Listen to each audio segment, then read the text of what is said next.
Welcome to Kuwait Challengers Toastmasters Club. I am Distinguished Toastmaster Priscilla Dias, and this is our very first video podcast.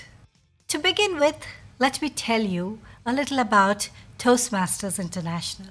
Toastmasters International is a non-profit educational organization that teaches public speaking and leadership skills through a worldwide network of clubs. The organization boasts of having 364,000 members in more than 16,200 clubs across 145 countries. Since 1924, Toastmasters International has helped people from diverse backgrounds become confident speakers, communicators, and leaders. That was a little brief on Toastmasters International. To launch this episode 1 of Public Speaking series, our guest today is a behavior analyst by profession, District Toastmasters Annual Conference champion of table topics and evaluation for the year 2019, and the reigning champion of table topics. An enthusiastic Toastmaster, past District 20 Public Relations Manager, member of Kuwait Challengers Toastmasters Club, Distinguished Toastmaster Nancy George Vijo. Welcome, Distinguished Toastmaster Nancy, to our very first video podcast. Thank you, DTM Priscilla. It's a pleasure to be here. Great. How are you feeling today? I'm feeling fantastic. How are you feeling? I'm so happy we are doing this video podcast, and thank you so much for coming to our video podcast. To begin with, I would like to go back to where you started with Toastmasters. You've been a Toastmaster since 2014. What is it that brought you to Toastmasters? Why did you join Toastmasters? In 2012, my then boss, DTM Madhavan, was the first person who asked me to come to Toastmasters and to see what it's all about. But for me, anything said by my boss was actually work, so I escaped. But somehow in 2014, when I was no longer working under him and I was thoroughly bored, I ventured out into a club in Salmia, and from then on, it's been an upward curve. That's how I entered Toastmasters. So basically, you were introduced to Toastmasters, and at that point, you didn't have any interest, and it was just when you didn't have anything to do, you joined Toastmasters. So great. So, did you have any idea or some objective or goal in mind when you joined Toastmasters? Yes, like I said earlier, I was introduced by my boss, but I was also a person who loved public speaking. I basically loved communicating and networking with people. So I came into Toastmasters with the pure objective of meeting people and getting to make friends, and also in the sideline practice public speaking or communication skills. So that was my initial idea for joining Toastmasters. You had an agenda. You wanted to meet people, you wanted to speak your heart out, and you said, okay, this is a wonderful place where I can do it. So I guess you had made the right choice at that point. Is there anything else that you gained in the process of just these two objectives that you had in mind? But is there anything more that Toastmasters had to offer you? Definitely.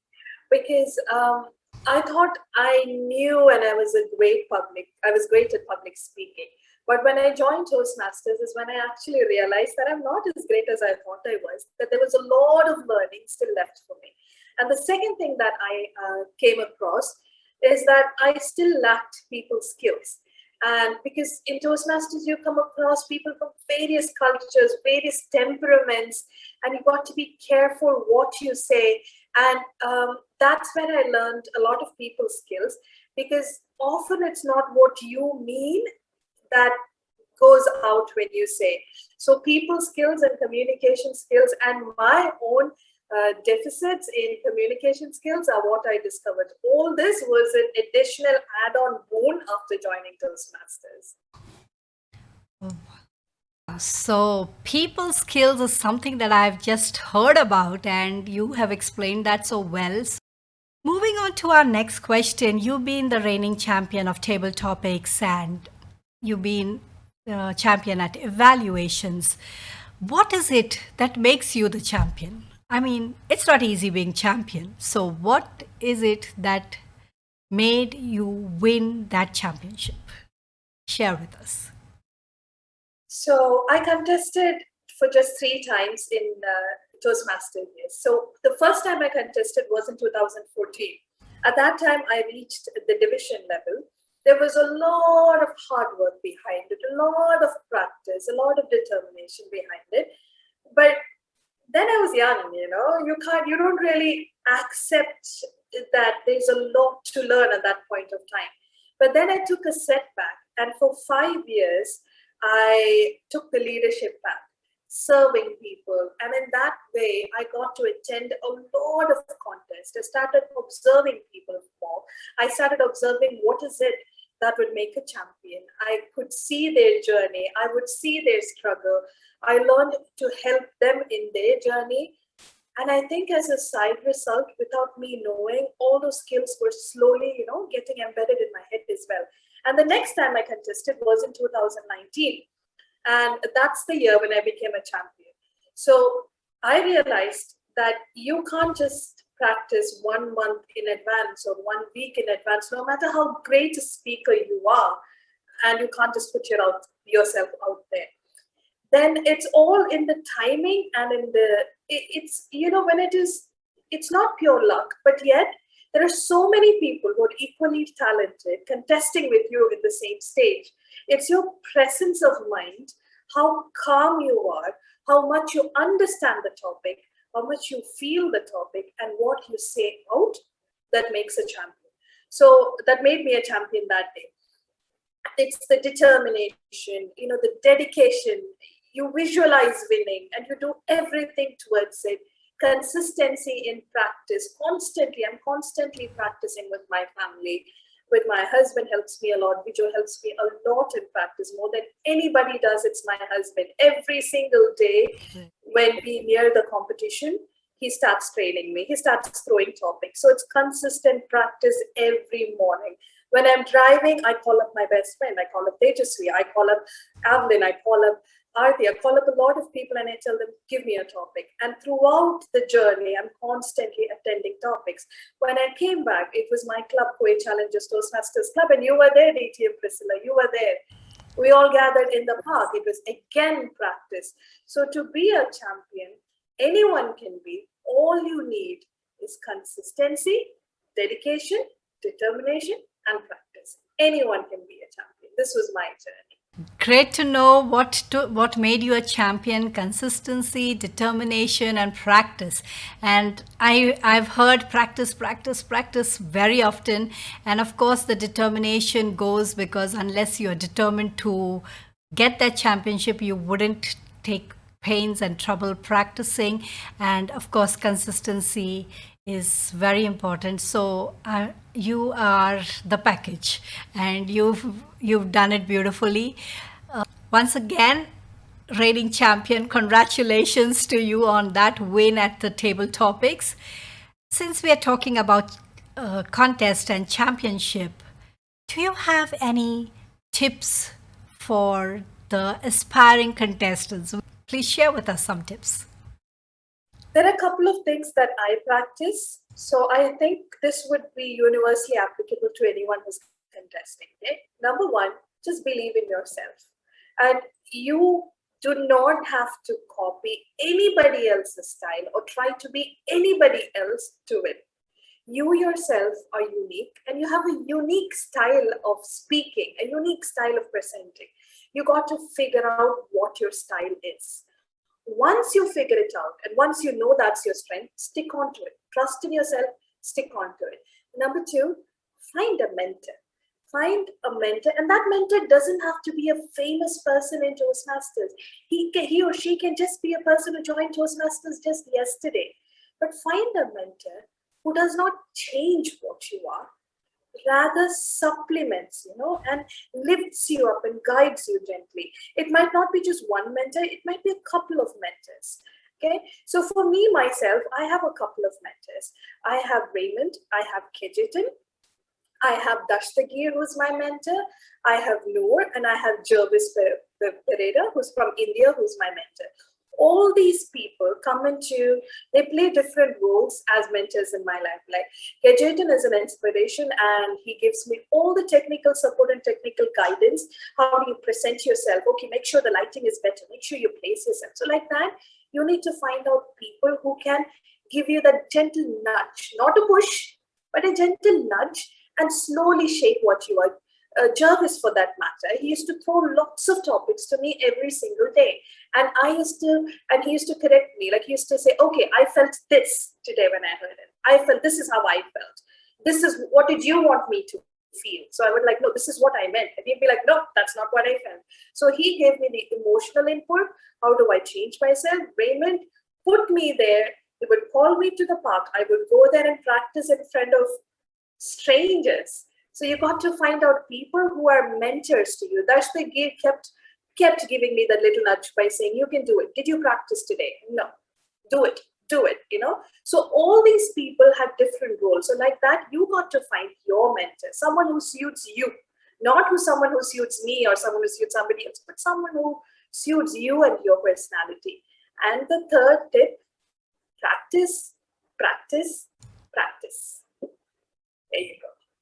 Practice, practice, practice. Championship is all about practice, and it applies to us Toastmasters as well when it comes to delivering our speeches, whether it's at club level or whether you are at a championship. DTM Nancy, thank you for sharing all those tips with us on how to prepare ourselves for contest and for the championship. And my next question to you is, how has Toastmasters helped you in your profession as a behavior analyst or your previous profession as a human resource manager? Has Toastmasters in any way contributed to your profession? Let us know. Definitely, because both these professions of mine, be it a HR manager or be it a behavior analyst, working with special needs children and children with learning difficulties, or even adults who need behavioral change management, it all required people skills. So being in Toastmasters, I was exposed to, I would say, a plethora of people from different cultures and different regions. The way they think, the way they do, the way they speak is different. One little example is, in India, especially in the south where I'm from, it's okay to comment on if somebody put on weight. It's okay. It shows concern. It shows care. When you say, "Oh, you've put on weight, huh?" It doesn't mean you are insulting the person. In Kerala, it just means you're genuinely concerned. Is everything okay? I want you to get back. Like, is there something I can do? That's what it means. But in today's world, especially in a country like Kuwait, or especially in a different environment, you can't talk about somebody else's way. You can't address it because it means something different. It's offensive. You do not comment on it. So understanding these little nuances shaped a whole different journey for me, because I started to, once I was in Toastmasters, once I started understanding and learning different behaviors and cultures, I started to understand, okay, this is okay, this isn't okay. And that actually helped me a lot in my HR career. And the same thing when I changed from HR to being a behavior analyst, and when I got my master's in applied behavior analysis, it helped me there as well. For example, why is a person, okay, this person said this, but what is the function behind it? Why did the person say this? What does he or she want to achieve? What do they want to achieve? The whole thing. So Toastmasters was my practice arena.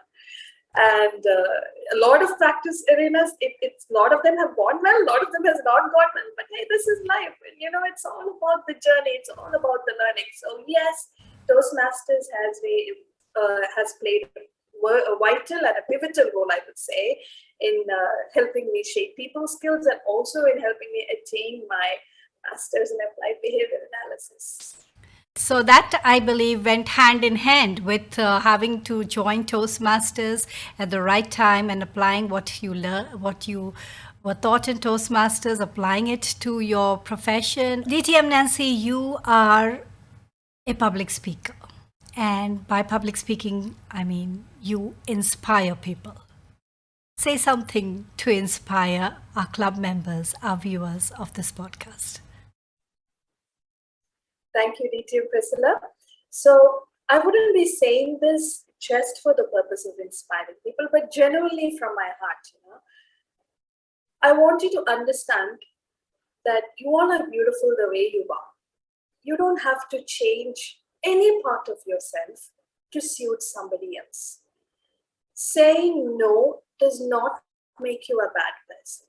It's only when you start loving yourself as you are, and when you start accepting yourself, your growth happens. And when your internal growth happens, when you start accepting yourself, you can accept everything around you.